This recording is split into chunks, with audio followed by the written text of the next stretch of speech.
The Seventh Tower by Garth Nix. Book 6, The Violet Keystone. Chapter 2.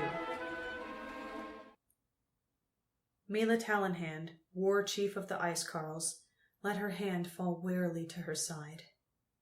The talon of Danu she wore on one finger, which had only moments ago lopped the head off a spirit shadow, shrank back to the size of a long nail.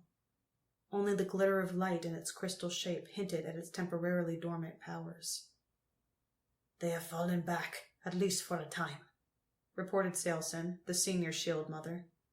She lifted her face mask to speak, revealing a scarred and battered face and eyes that had seen 30 or 40 circlings of battle out upon the ice. But nothing she had seen before had equipped her for fighting in the castle of the Chosen, where their enemies wielded light magic, and spirit shadows stalked through floors and walls and doors. "What is the war chief's will?" Milla looked around at her exhausted and diminished band. It included her own spirit shadow, Audris, a unique companion for an Ice Carl. As usual, Audris was keeping her distance from the shadow-slaying talon on Milla's hand. Then there were shield maidens and Ice Carl hunters, and the seemingly unkillable sword thane, Jarek the Wilder, a berserk warrior whose skin was bright blue. The color came from soaking in Norworm blood, which had transformed his skin into something tougher than Selski armor, save for an irregular patch around his eyes, nose, and mouth. Jarek was shirtless, his trousers another sign of his victory over Norworms, since they were made of the creature's scaly skin. His chosen weapon was a chain of golden metal that he wore twined around his waist when it was not in his hand. He was sitting cross-legged and blank-eyed now, in the aftermath of his battle fury. It had left as rapidly as it had come, or he would still be chasing Chosen. Jarek was scratched and burned in a dozen places, particularly around his face. The Chosen had eventually realized that they would have to put a red ray of destruction through an eye or his open mouth to kill him. It was Jarek who had gotten them into their current predicament, though Milla had seen it as an opportunity at the time. After his companion, Kerr, had been slain, Jarek had led them all in a mad charge up the grand stair, his swinging golden chains smashing anyone who resisted into pulp, whether they be flesh or shadow. Chosen and spirit shadows alike had fled before him, and from Milla and all the Ice Carls who came charging up behind her. They had cleared the stairway in one frenzied charge and kept on going out into a large chamber. But there the charge had faltered.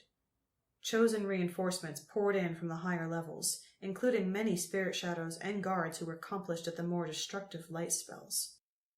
Attacked on 3 sides by a fusillade of red rays and other light magic, Milla had ordered a retreat, only to find her small force cut off from the grand stair by a large group of Chosen, who had used their superior knowledge of the castle's many hidden ways to get behind the intruders. Unable to go down, Milla had led the way into the underfolk corridors, a maze of smaller passages that allowed the Chosen servants to move through the castle without disturbing their masters. But the Chosen had followed, and every turn Milla took, it seemed they were there ahead of her. More and more Chosen and more spirit shadows, steadily boxing them in. Milla had tried to break out through the weakest-looking bunch, but there were too many of them, and they were too quickly reinforced. Milla alone with the talon might have been able to fight her way through, but only at the cost of all her people.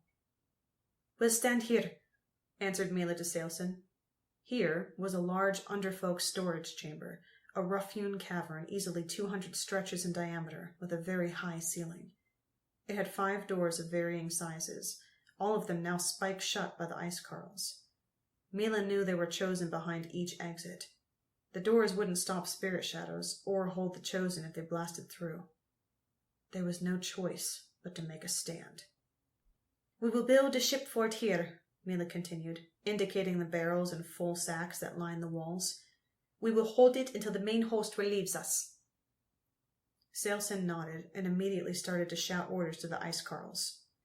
Milla counted them quickly as they ran to roll barrels together and build walls with the sacks.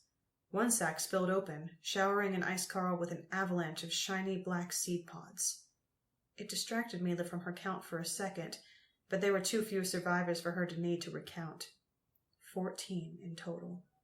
Herself, Audris, Salesen, Jarek, the crone Malin, 5 shield maidens, and 4 ice-carl hunters. Mullen was standing alone, completely still, her hands cupped to her temples. Milla knew she was trying to make contact with the other crones. Young and relatively inexperienced, Mullen had found she could not reach the strange group mind of the crones unless she was calm and silent, the absolute opposite of being in a battle. Being unable to communicate with the crones via Mullen meant that Milla had no idea where the main host was. They might still be on the Mountain of Light, or even now they could be advancing up through the Underfolk levels. Similarly, Milla didn't know how the rest of her advance guard was faring, spread out as it was through the Underfolk levels. In retrospect, it had been a big mistake to go charging up the Grand Stair, or at least to keep on charging after they had initially beaten the enemy away. It was a mistake that Milla would probably pay for with her life and the lives of everyone she led. Mullen dropped her hands, but even before she asked, Milla knew that the crone had not been successful. It was evident in her face and defeated posture. News? Mullen shook her head. There were tears in the corners of her eyes, not of sorrow, but of fierce concentration. I cannot still my thoughts, Mullen said. It is the first lesson of the crones, but I have lost it. I had not thought I could. She drew herself up and clapped her fists together before continuing. I have failed you, War Chief, she said. If we should survive this battle, I will ask leave to go to the ice. Milla frowned. Was this how she had seemed to the crones herself? A proud young ice-carl demanding death upon the ice, rather than facing up to the problems that confronted her? That will not be necessary, Milla said sharply.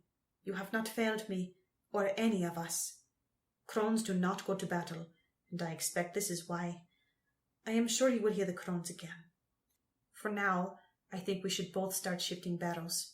The Chosen will attack soon enough. Mullen clapped her fists together again, but Milla was not fooled. She knew that look. Mullen would ask to go to the ice. Well, that was a problem for later, Milla thought. There was only a small chance they would get out of here alive anyway. She turned her back on the crone and went to help a pair of shield maidens wrestle a particularly large and sloshing barrel over to join their rapidly rising fort in the center of the cavern.